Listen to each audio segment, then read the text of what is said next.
Okay, so I am going to check that we are live in the Menopause Sisterhood Facebook group. So welcome everybody. If you are watching us, I'm just going to make sure that we are all okay. Oh, I can see us and we are here.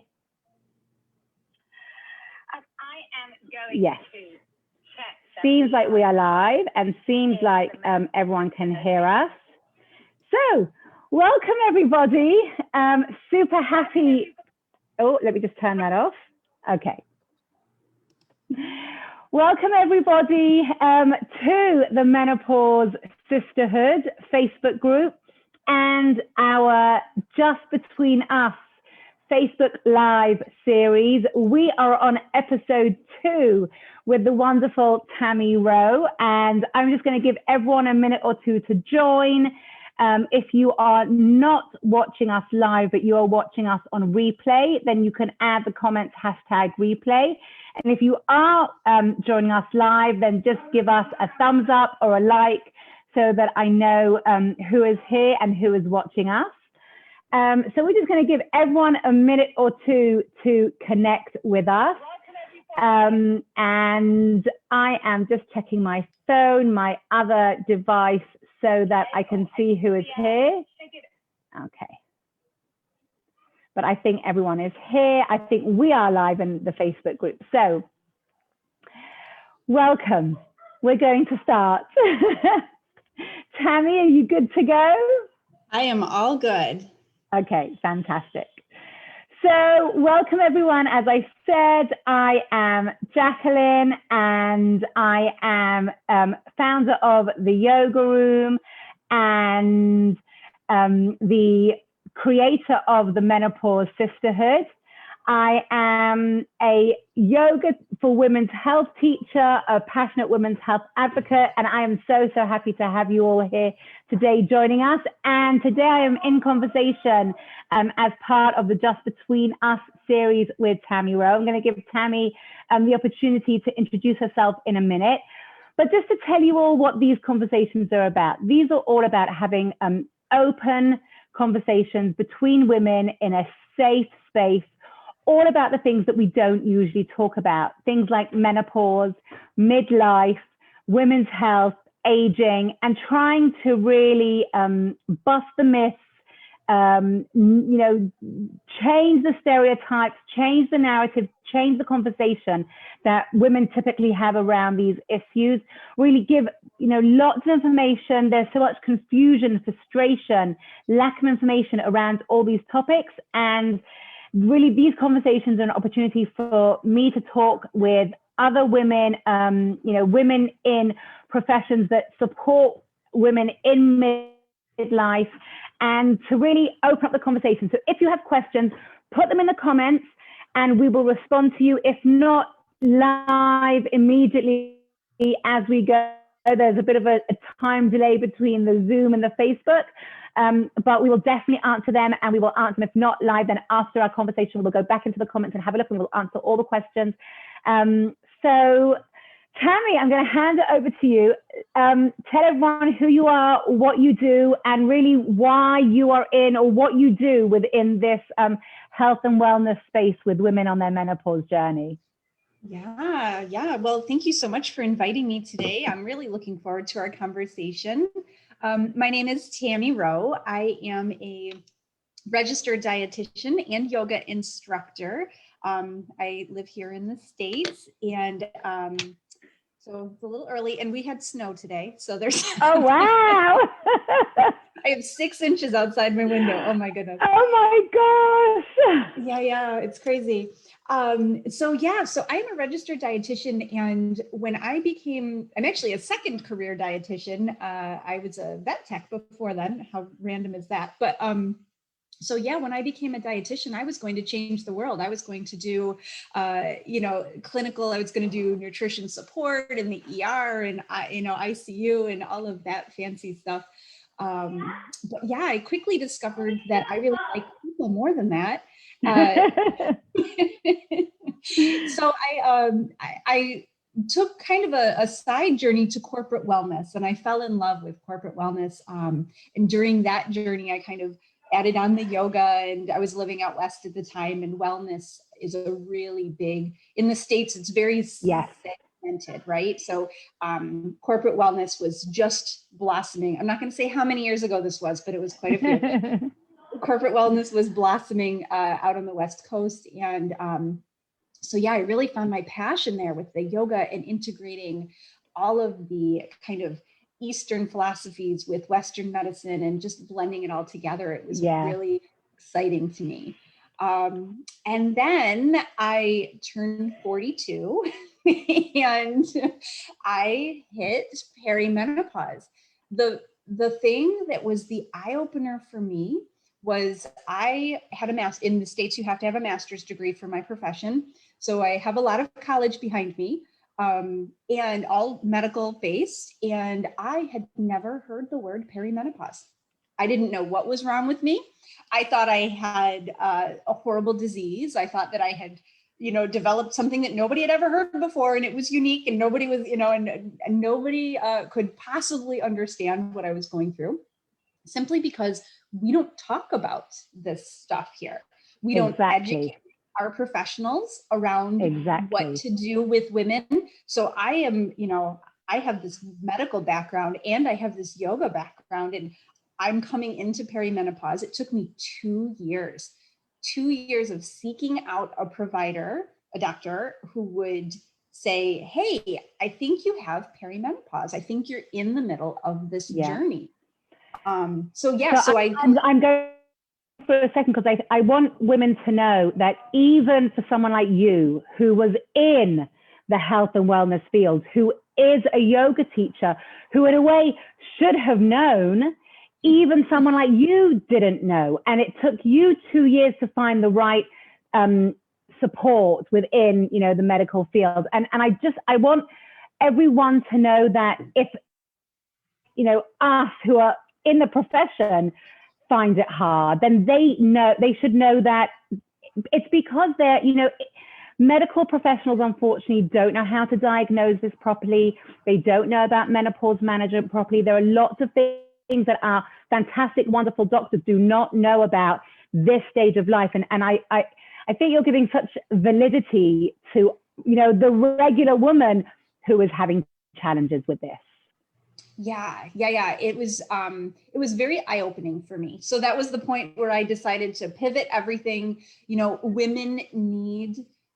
need to be able to speak freely. We need to have a voice in this area of wellness, and it's getting better. It is getting better, but it's still not there. It's still, women, my clients are going to their doctors and they're struggling with weight gain. They're struggling with sleeplessness, just all of the things. What are their 52 or 57 symptoms, right? Yeah. So they're struggling with all these things, and doctors are saying, oh, just eat less, just move more. You're not doing this right. You're not doing that right. Yeah. They're deflecting, or on the other end of it, and this one makes my blood boil, it's just menopause. It's just menopause. Like, we don't deserve that compassion, because it's a normal, it's a normal pattern that women go through, right? It's a normal experience. So it's just menopause. So that's why I decided to dedicate my entire practice to serving women through lifestyle.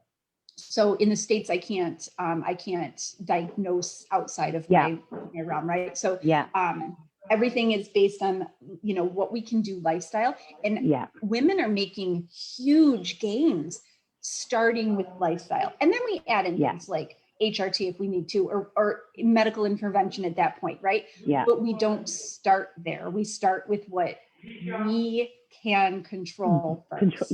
Exactly. Because I think that firstly, women need to feel in control and empowered with their own health journey, which unfortunately we're not for a multitude of reasons. And the sort of to counterbalance that situation that I know both you and I hear time and time again, and you experienced yourself, of going, we do the right thing. We go to the doctor because we're not feeling great, but we're not getting the answers that we need from our trusted medical professionals. And we search and search and search. And sometimes we'll be lucky enough that eventually we'll find a really good doctor who will know what we're talking about and will validate what we're going through. Or we go to, a different route, and we go to a health and wellness coach or a nutritionist or someone else, and we start making the changes that we should be making anyway. Like these are changes that are good for us anyway.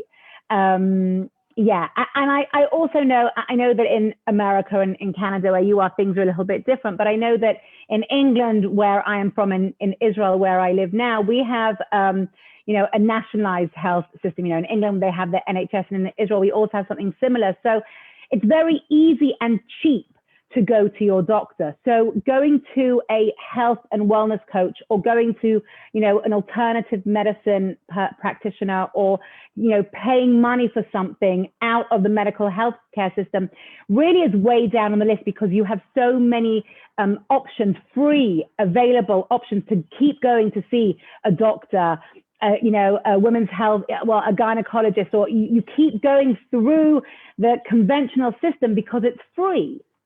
And then it takes a while for you to figure out that this system is not working for you, and you've got to find someone out of the system. Yeah, it's very frustrating as well in our system. Same thing. It's because you need your provider to direct you. You need referrals. Yes. You need them to be kind of the manager of your care.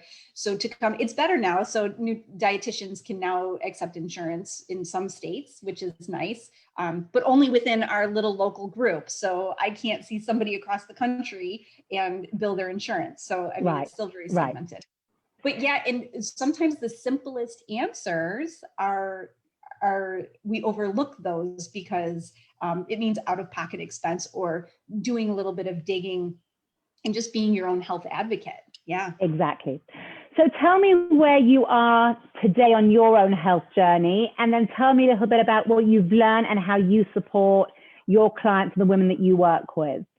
Yeah. So I am in the thick of perimenopause. I'm not quite 50 yet. Believe it or not, I have grandkids. Oh my goodness. So I'm not quite 50, but I'm definitely in the thick of it. I began, by my estimation, probably around 42, like I said. So quite a few years now that I've been dealing with this. And that's very important for people to know also, that perimenopause can last a long time, and it can start early on. I'm 46 and I'm definitely perimenopausal, and I can see the small signs that are, speaking to me, telling me this. But as you said, at the age of 42, 43, when menopause is not a word in your vocabulary, and you've now been on this journey for 7 years or so, and, no light at the end of the tunnel yet, but it's important for women to know that this can happen early and it can last a while. Yes. So 10 years is, not unheard of.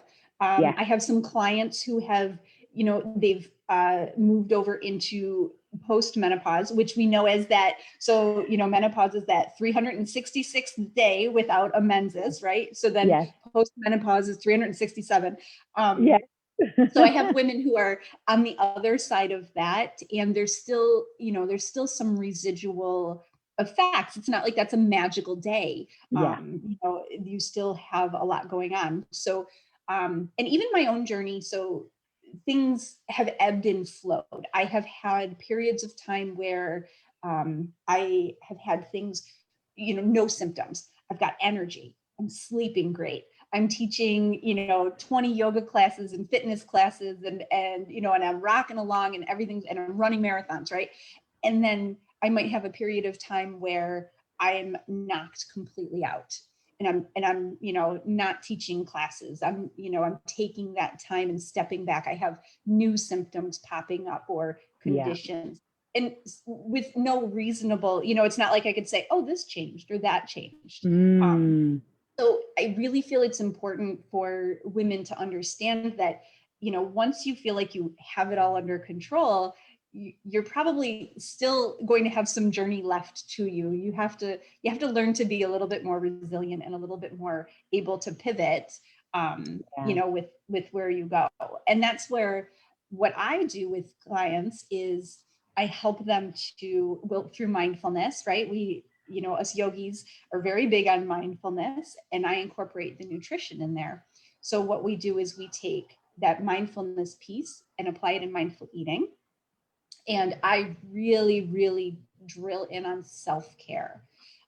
So self-care as in not manis and petties and massage and, you know, cozy days by the fire. Of course, those are important too, but I'm talking the self-care that goes with choosing nourishing foods because it's going to serve you later. The self-care that is maybe, you know, you don't feel like it, but you're going to meal prep today, you know, because that's what you need. The self-care that is getting on your yoga mat on days when you feel like, and even if it's like child's pose for 40 minutes on your yoga mat, it still counts, right? So, you know, that kind of self-care is where my practice kind of comes in. And I help women to really learn how to accept that they deserve this time and they deserve the kind of that attention that they're giving to themselves. So I love everything that you're saying. I agree with you. I know that we speak a very similar language. I would actually either take that a step further and say that the self-care is your ability to listen to your body. What does my body need now? And what do I need to be able to navigate these transitional years? And I think that that's really important, that time and space. And as you said, you know, you could just be doing child's pose on the mat, but it's that time and space to listen to your body because it is in transition. It is going through sort of this, you know, very pivotal time in our lives. Yeah. And it's so huge because we get into this rut of thinking, you know, we fall into the Instagram trap. And we look at other women who are in our same quote unquote place, right? So other women who claim, you know, oh, I'm 52 and I'm lifting, you know, I'm lifting 50-pound weights and I'm doing this and I'm running marathons. And if I can do it, you can do it too. And the reality is that sometimes when you listen to your body will tell you, maybe you can do that tomorrow, but today you can't, right? Exactly. Today you need to, you know, maybe today is bone broth and, you know, a nourishing walk in nature. Tomorrow you can lift weights, or there's no reason why you can't. So most women come to me as a dietitian, they come to me seeking weight loss because that's where we think that we need to focus, right? It's like, this is the thing that we can tangibly hold on to. It's that belly fat and that weight loss. And I speak a lot about that on my platforms because women are really, that's what they're thinking they're struggling with, right? Yeah, exactly. That's what they think their problem is. Yes. And we look at, you know, we look out there and we're seeing these other women who, you know, are not us. And we're seeing that, oh, well, they look a way I want to look. And they are in quote unquote that same place that we are. And it takes a hit to the self-esteem. Why can't I, what am I doing wrong? Why can't I do this? So when I'm working with these women, we'll actually get deeper. It's like, yes, weight loss, we can all stand to lose a pound or two. Absolutely. But let's find our strengths here. Let's see where we're, you know, where we can nourish. Let's see where we have deficiencies in our self-care. Like, are we not eating nourishing meals because we're not in tune with our hunger signals? You know, those kinds of things. And the weight usually levels off. I also think there's an element of sort of the inevitability of like, this is just what happens to women during menopause. Like, I'm meant to have aches and pains. I sort of like, and having that like belly fat, well, that sort of happens to all women. And it's just another thing that I, you know, am suffering with, or that we are meant to have these, you know, the whole list of symptoms or the list of ailments or the list of aging related things that happen to us is sort of like an inevitability of what this menopause aging process is all about.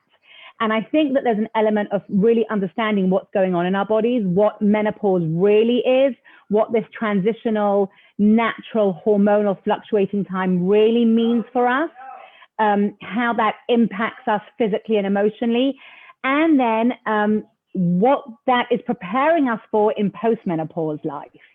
And how this journey is really a stepping stone into the next stage of our life cycle and the next stage of postmenopause years. And I think that when we put it in context of a natural lifestyle, a natural life cycle stage, just like you have puberty, just like you have your fertility years, then you have perimenopause, then you have menopause, and then you have postmenopause. It's sort of this life journey that you can then sort of reframe in terms of context, and not just think it's the inevitability of, right, this time of life requires suffering and requires me to have all these aches and pains and health problems that I keep going to the doctor for, but maybe there are strategies or ways that I can actually just navigate this time as another stage of my life, and how does that set me up for the next 30 years of my life? Exactly. Yeah. And I talk about this all the time, that the decisions that you're making now are actually preparing you to be free of disease, right? So now we're looking to be, how can we live our best 40 years going forward from now? Yes. Right? What are the small changes? And it's surprising what you can accomplish starting with that base of nutrition, right? Starting with that nourishing foods. And if you have a condition that is showing itself, whether it's weight gain or belly fat or joint pain, it's a sign of some imbalance somewhere.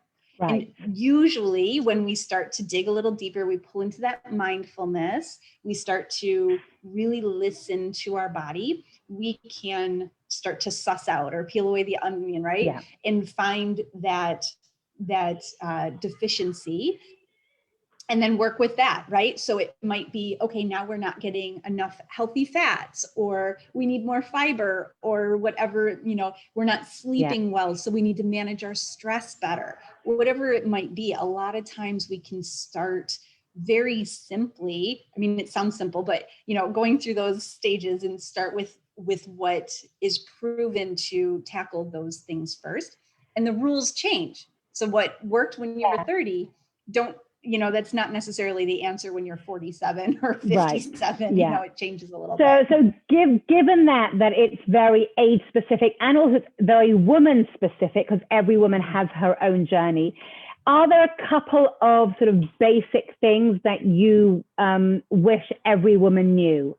Sort of women, if I say, 3 things that you wish every woman knew about this stage of life from your professional perspective. Yeah, I think, well, first of all, anybody that follows me on social, if you're not eating enough fiber, I'm going to tell you to eat more fiber. So definitely that is like the miracle that nobody's talking about for whatever reason. So take it back to basics. Look at your diet first, see where you have deficiency. Second of all, your journey is unique. I can work with 20 women in a week, and I'll have 20 individual plans for women, because we're all coming into it differently. So if you feel like you're struggling, that's okay. And you are unique. So you need a unique answer, right? So I really wish that women could really embody that, right? We're so trained to sweep things under the rug and just accept what is, and but you are definitely unique. And I wish if I could send every woman a card that they open in the snail mail and it says you are unique and you deserve it. That's what I would love to do. But then I think the third thing is that your body has a message for you, and if you slow down and you take the time, everything will be revealed. You will hear what you need to hear, because your body's really going to tell you what it needs. Yeah, I think that message is really important. And as yoga teachers, I think yoga is a great vehicle to allow us to listen to our bodies, because when you get down on that mat and you have to just be silent for a few moments and you allow yourself that space just to breathe, your body begins to send you the messages. And I think that the yoga mat is a perfect place to create that space to listen to the messages your body is sending you. Yeah, in yoga class, I'll tell my students that your yoga mat is the learning lab for life. So. It's so amazing you say that, because that's exactly what my Yoga for Women's Health teacher and the founder of Yoga for Women's Health, she says the yoga mat is the laboratory for your life. And it's exactly that. Yeah, it's exactly the same. It's the place where we do the research. It's the place where we explore our body and we do the research on what is it that our body needs. And so many women think they're too busy for it, or they've created this lifestyle where they are too busy and they're juggling and they're running around and they're leading these very stressful lives. And they don't allow themselves, for, again, a myriad of reasons why they don't allow themselves, to stop and to listen to the messages that their body is sending us. And I know that you will agree with me with the approach that if you don't listen to the whispers, your body will start talking louder. And if you don't listen to the louder messages, your body will shout. And if you don't listen to the shouting, eventually you'll get hit over the head by a brick and your body will yell and scream at you to pay attention to it. Absolutely. Yes, yes, yes, yes. And that not slowing down, that not allowing yourself, that's a product of modern living, right? Yeah. We find things to fill that hole of self-worth when we're really struggling with our identity, right? Because there is no time. Even puberty, I think, is not as difficult for women to really find who they are and to be in touch with that self-worth as much as this menopause journey, because it does feel like an end, right? It feels like a finality. It feels like you're giving up, right? Like it's so scary. But it's really wonderful once you can get to that freedom, right? On the other side. Yeah. Yes. Okay, I want to ask you a couple more questions, but I can actually see that we have some comments in in Facebook, and someone's asking about the blood type diet, and I don't know if you have any perspective on that or any thoughts on that about the blood type diet. I will say I don't particularly necessarily think too much about the blood type diet. What I do think is crucial is being aware of your hormones. I'm less concerned about blood type and more about hormones. I know there is sort of eating for your hormones. I'm much more concerned about hormonal health and creating a hormonal balance. But I'd love to know, answering one of our questions, about if you have any thoughts about the blood type diet. Yeah, so all of these diets, as a dietitian, I have very strong feelings about diets. So all of these diets, whatever name you give them, are going to be some spin on literally just finding the right nourishing foods for yourself. So the blood type diet is just a fancy way to put it into a package, right? Right. There's not a heck of a lot of validity in research behind the concepts there. And like you, I focus on the hormone balance, and not necessarily in the way people are thinking. So through nutrition, we're more focused with hunger hormones, insulin, fat storage hormones, cortisol, the hormones that are affected by these shifts in estrogen, progesterone, testosterone, like those other, those secondary hormones there. And that is very valid in the science of, how to plan your meal plans. Like those kinds of things. So consumer beware of these package type diets. Intermittent fasting is another one that women over 40 get, beat about the head with. There's some validity to timing your meals a certain way. And then what is the other big one? Gluten-free, carb-free, all of those, we hear a lot about that. So just, buyer beware, and remember that everyone is unique and have their own journey. What I will say, and I will reinforce what you said, is that as we go through our menopause years, perimenopause into menopause, the way that our body responds to the things that we used to be able to eat beforehand is now different. So as you said, it's possible that we could have been eating gluten or dairy or carbs before, and we wouldn't put on weight, and we wouldn't have digestive issues, and everything would be okay. And then all of a sudden you hit, 42, 43, 47, anywhere along that journey, and all of a sudden your body is responding differently.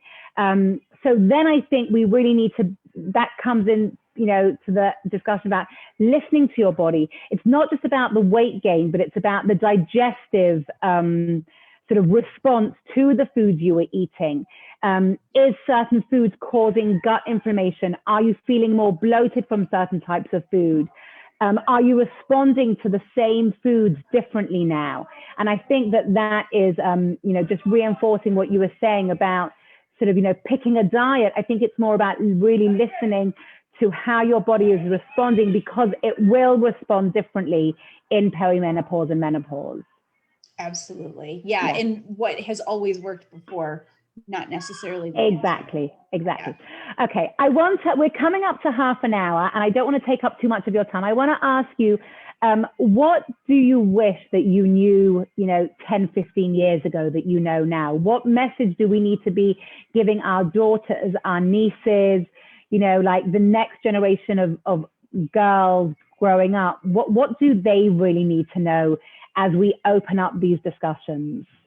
Yeah, I think probably the thing that I feel would be we need to talk about it, right? We need, as our generation needs to start speaking more and earlier. Women need to know, as important as it is to understand the fertility years, right? We have so much education about what to expect when you're expecting. Exactly.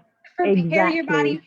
So we'll spend our entire 20s preparing our body for childbirth, right? Yeah. Or for fertility and all that. Why are we not spending our 30s and 40s preparing for this stage? So Couldn't agree with you. If you can, help the next generation to start to prepare 35, 38, start to prepare now, their journey is going to be so much different, right?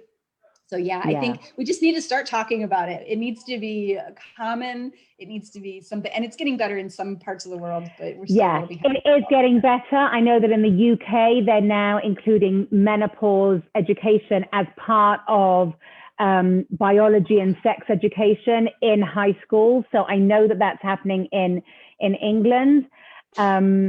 And I agree with you. I also think we need to be having conversations with our boys and with the men in our lives. There is a joke in my family, and I say it with great pride, that my 13-year-old son knows all about menopause and is happy to use the word menopause. And I think that we need to educate our daughters tremendously, but we also need to educate ourselves and educate the men in our lives to also understand what we're going through. But yes, educating the next generation of women is critical to the way that they're going to journey through this time. So just before we end, I want to ask you if there's any sort of lasting message or really important thing that you just want every woman to know. Yeah, I want, let's see, that's a big one, right? I know, and we've just spoken half an hour about what you want every woman to know. I know that. No, you know what? I think that it's okay to be where you are today. I think that is probably the biggest thing. Every day is going to be different. Every day is going to be a challenge, and you should wake up every day feeling validated that where you are today is where you're meant to be, struggles and all. And, this is temporary. Tomorrow's another day. And just kind of make the best of your present time and kind of go from there. So yeah, just give yourself some grace. Amazing, amazing. Well, I really think that the more we have these conversations, the more that we are able to talk about these topics and let women know, you know, what menopause looks like, what the symptoms look like, what, you know, what the experience is, and the different strategies and different ways that it can be managed. And you don't just need to rely on your medical practitioner and your doctor to support you, that there are so many other ways to be supported. I think those really are the most critical things that we're both doing in our work, and that we really, you know, the essential message that we want women to know about. Oh, absolutely. Yeah, that's great. Amazing. Oh, well, thank you. Thank you so, so much. This has been such a joy. I know that we have met online. We haven't really met face to face yet because we're living in two different parts of the world. It's been a bit of the silver lining of the last year, I think, that so many of us have been able to connect with women in different parts of the world, and it's become a very legitimate form of creating connection. So it's been a real honor to have you here today, and thank you for sharing your message. And where can people reach out to you? Where can people get hold of you? I will definitely put your contacts in the comments, but where the best place for people to find you? Yeah, so if you're on Facebook, and I know a lot of us are, I am Perimenopause and Menopause Nutrition Made Easy. That's my Facebook group. And then if you hang out on Instagram, I am perimenopause.nutritionist over there. So either of those places. Amazing. Great. Tami, thank you. Go and enjoy the snow. We've just had a heat wave here this week. I can't imagine being in snow. Oh, wow. Thank you for joining us. Have a fantastic day. And everyone, thank you for joining us here at Just Between Us. And look out for the next episode, where we will be talking with another wonderful woman, sharing you know, our thoughts about changing the conversation around women's health, menopause, aging, and everything in between. Have a fantastic day, everyone. Thank you, Tami. Thank you. Bye. Bye.